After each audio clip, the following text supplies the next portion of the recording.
está limitada en el tiempo y por una otra serie de condiciones. Si es que tenés un contrato. Para completar, disculpa, la consulta, porque esta es una consulta. Bueno, para eso funcionaría la asociación. Está bien, no, estoy totalmente de acuerdo en que exista una asociación, sin duda. Me refería a lo siguiente. Se firma el contrato de traducción, se cede cuando existe la cláusula respectiva, esos derechos de traducción que al ser irrenunciables, como se está explicando, justificarían la promoción de una acción legal ante la justicia para obtener. ¿Cuál sería, en ese caso, todo esto muy ideal en Argentina, que yo sepa, hasta donde yo sé, cuál sería el criterio para establecer el monto, digamos, el montante de ese derecho? ¿Qué porcentaje? O sea, entiendo que se ha previsto en los Estados Unidos, hay una ignorancia generalizada en nuestra actividad. Mira, yo te puedo explicar cuál es digamos, la realidad española y cómo funciona y trasladarla en la medida de lo posible a la Argentina. Yo creo que el montante por ley, por lo menos en España, la ley es fabulosa hasta que llega a cantidades y porcentajes, no dice nada. O sea, de tarifas no puede hablar de tarifas porque iría en contra de otra ley que está por encima, que es la de la libre competencia. Por lo tanto, la cultura se tiene que supeditar a esa gran ley motora de la legislación casi universal. Pero entonces no fija unas tarifas ni unos porcentajes. Hay leyes de propiedad intelectual en otros países que algunas de estas cosas sí las fijan. Por ejemplo, en Alemania, aunque la ley no lo fije, sí hay sentencias que también están muy discutidas, que establecen unas tarifas mínimas, unos porcentajes mínimos. ¿Vale? ¿Qué pasa en España cuando vos, un traductor no te hace contrato, infringe completamente la ley, no te paga derechos, etc.? Vos lo primero que tenés que hacer, te asesorás y le planteás, le llamás y le decís que tenés que demostrar fehacientemente que has reclamado, que la ley, digamos que ante la ley hayas tratado de ejercer tu derecho, y si ese reclamo no se atiende, presentar una demanda. Generalmente lo que hace el editor, en el 99% de los casos, es negociar antes de llegar a juicio, en sucesivas etapas. En algunos casos se ha llegado a juicio, generalmente lo pierde el editor. Lo que pasa es que es muy oneroso para el traductor, mucho más oneroso para el traductor que para el autor, porque te está jugando cantidades menores con respecto a los honorarios de un abogado, que siguen siendo los mismos. Tengo que decir, paréntesis, la asociación digamos, paga los servicios de un abogado hasta cierto punto. En cuanto empieza la demanda personal, privada, ya el costo de esa demanda corre a cargo del traductor, o en el caso de ganar el pleito, pagarán las costas, lo que llaman las costas legales, lo pagará el que pierda, ¿no? Pero el editor, como sabe que es muy oneroso para el traductor llevar adelante la demanda judicial, a pesar de que esté en todo su derecho y de que la ley lo ampare, negociará la baja. Le dirá: no vayamos a juicio, pero mirá, te tiro esto. Si no, ni hablar, yo sigo adelante, aguantando como podés. Entonces negociará probablemente más adelante un poco más al alza, etcétera, etcétera, hasta no llegar a un acuerdo y entonces ir a juicio, o llegar a un acuerdo donde en algún momento transarás y negociarás. ¿Quién fija la cantidad? El mercado. La fija el mercado. ¿Hay antecedentes en la Argentina de No lo sé. reclamos judiciales? Eso no sé. A ver, perdón, guardarse la respuesta. Yo quería un cambio de tema, así que no sé, quería hacer una pregunta a Magdalena, que es si sabes qué porcentaje de los socios de Cadra son editoriales y qué porcentaje son autores. Sí, no porcentaje, pero igual es una información que entran a www.cadra.org.ar, aquí les traigo material, y ven quiénes son los socios, autores y editores con nombre y apellido. Aproximadamente Cadra tiene, yo creo que debe estar cerca de los 300 autores y son 100 editores. Predomina los autores. Los autores han ido tomando conciencia en el boca a boca, porque Cadra tiene, como les decía, la limitación de los gastos de administración, con lo cual no tiene dinero para hacer prensa, difusión. Nos han ayudado los convenios de colaboración que hicimos con la Sociedad de Escritores, que están nucleados, la SADE y la CEA, bueno, y han ido como haciendo el boca a boca, y en este año se han asociado al gran grueso de autores. Mayoritariamente son autores. Es algo que va cambiando día a día, porque bueno, hoy por ejemplo vinieron a la oficina 4 autores. Así que es algo que va, pero tienen la información en la página, arriba está el link donde dice socios, autores y editores, cliqueas ahí y ves, y te vas a sorprender, porque encontrás nombres de personas muy reconocidas, grandes autores, y encontrás otros que no los vas a conocer, pero que tienen a lo mejor un libro, 2, 3, y bueno, y aparte de los de renombre. No, para completar la información, en España la proporción es de 10 a 1. Hay 1.500 editores y 15.000 autores. Autores traductores, ¿sí? Cuando hablo de autores, sí, yo también. No hago distinción entre autores. Ustedes son autores y tienen, digamos, el derecho que tienen como autores es un derecho humano establecido en todos los convenios internacionales, porque está vinculado a lo que nos hace humanos, que es justamente la idea, el pensar, la mente. De ahí viene el derecho de autor y la tutela que tienen todas las convenciones internacionales como derecho humano inalienable. Es así, bueno, me refería a una cuestión. Nuestra ley lo establece así. Argentina, No, nuestra ley lo establece así.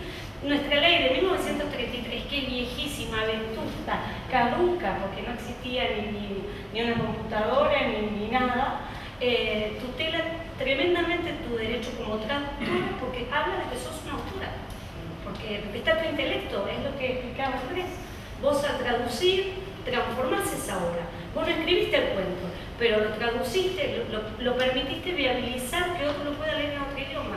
Ni bien vos terminás tu traducción, eso es una obra intelectual que tiene tutela desde el año 1933. No, pero la ley argentina, digamos que nos fijamos tanto en tantas cosas, en eso, no sabes lo bien que está tutelado.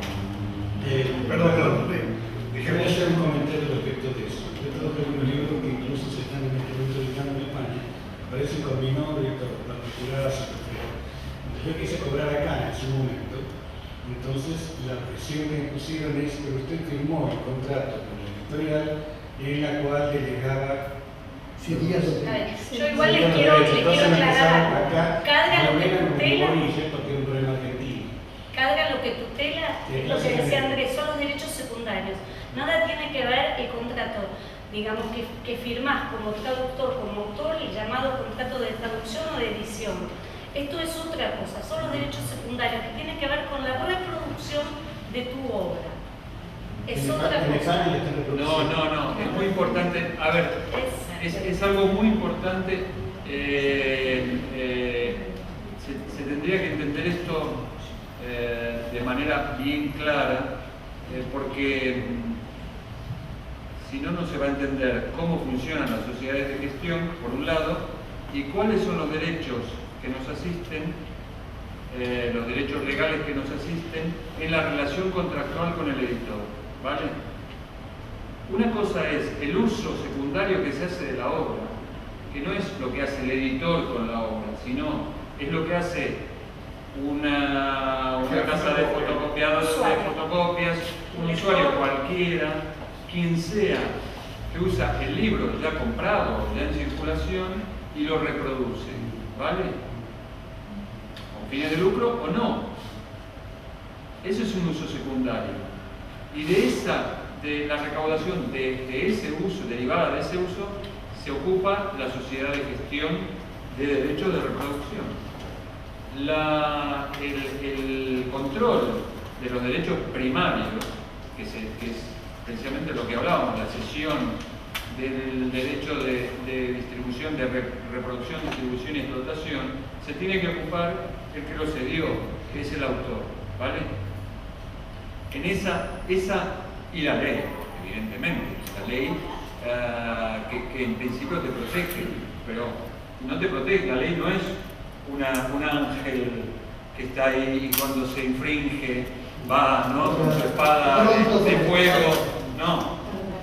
Vos si no haces algo, inicias alguna acción, la ley es ciega.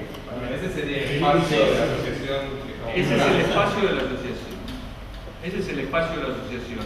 La asociación no te defiende, porque no puede defenderte. Lo que hace es informarte, asesorarte y darte fuerza de grupo, de colectivo, de conjunto. Es decir, si todos o un montón de tus colegas hacen más o menos lo mismo y reclaman los mismos derechos, te sentís más amparado. Además, fijas un estándar. Y fijas un estándar, exactamente. De eso se tiene que ocupar la asociación. No, hay una cosa ahí que tiene que ver con el ejemplo que dábamos al principio. ¿Qué pasa si en lugar de ser lo que somos fuéramos 10 veces más y al cabo de una reunión decidimos que por 40 pesos nadie acepta traducir? Digamos, no digo que, llegado el caso, no puedan conseguir gente que acepte por 40 pesos. La van a conseguir. La pueden llegar a conseguir. También ¿Puedo contar algo? También hay un problema con ese tipo de cosas. Una de las editoriales que paga eso y que supuestamente juega su prestigio en toda la cuestión, sacó un libro en donde justamente cometía el mismo error que yo comenté hace unas reuniones.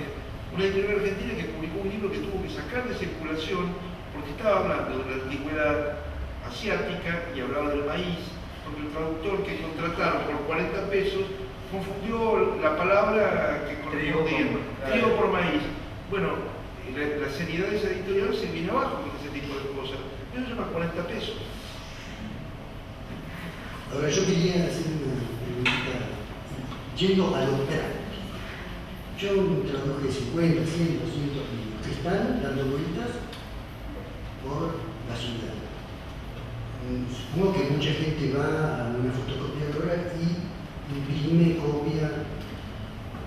¿Qué hago yo? Voy a cátedras, sí. Voy a cátedras Sí. y digo, Yo quiero le que me paguen lo que me invito, corresponde. yo le invito a asociarse, es sin costo alguno, es un trámite muy sencillo, no se paga cuota social, ni inscripción, ni matrícula, ni nada, porque a veces dicen no se paga cuota social, pero te cobran matrícula para inscribirte. No hay ninguna onerosidad por parte de ustedes y hay un fondo de reserva que si está la obra publicada en el último periodo se le liquida, efectivamente, y a partir de que usted es socio de CADRA comienza a pasar el periodo, la planilla, les digo, la planilla de inscripción está en la página también, le imprimen. ¿Cuándo empezó el último periodo? Yo para tener una idea de lo que tenemos ahí. ¿Cuándo empezó? ¿Cuál es el último periodo? ¿Podés pasarle el micrófono? Sí, vos. Perdón, te dan también un sello, entonces cuando vos ves que alguien está comprando el libro que vos tradujiste y lo estás fotocopiando, vos le pones culpable de frente. Pero eso, creo que el sello lo cobran, ¿no? No, igual de todo modos, quiero aclarar que las licencias, hay algo que es importante, por favor, que quede claro, las licencias que otorga CADRA no son patentes de corso, son licencias que establecen limitaciones, no se puede reproducir más del 20% del libro, no es que damos para que se fotocopie un libro entero, obviamente, no, bueno, digo por las dudas, a ver si se cree que eso no, eso se hace si es una licencia específica, es un contrato especial que se realiza, se lo llama al autor, se lo llama al editor, que me pasó hace un mes con el último libro de Gabriel Rolón, que la Universidad Oberta de Cataluña, Oberta de Cataluña, necesitaba, es un libro muy chiquitito, y entonces, bueno, que necesitaban ponerlo en la web, querían reproducirlo íntegramente, esa licencia, yo no tengo capacidad para otorgar esa licencia, sino es convocando al autor y al editor, y se hizo un convenio especial, se prestaron, porque bueno, les iban a pagar los derechos, obviamente se hace una tarifa especial, porque eso es una licencia específica. Solo se autoriza hasta el 20% del libro, nada más.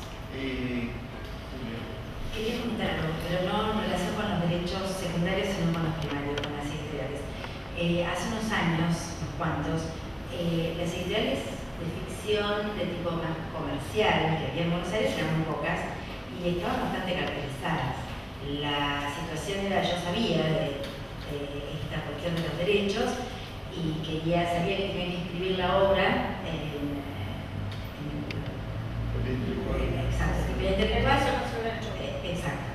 Y alguien de la editorial me dijo, por supuesto que puedes hacerlo, porque son tus derechos, pero no pienses que vas a volver a traducir un libro, porque no solamente para esta editorial, sino para todas las demás, porque están todas se pasan en el plano. Y eso me asustó, me intimidó, hacer esto bastante.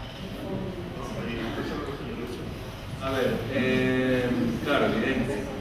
Le van a decir.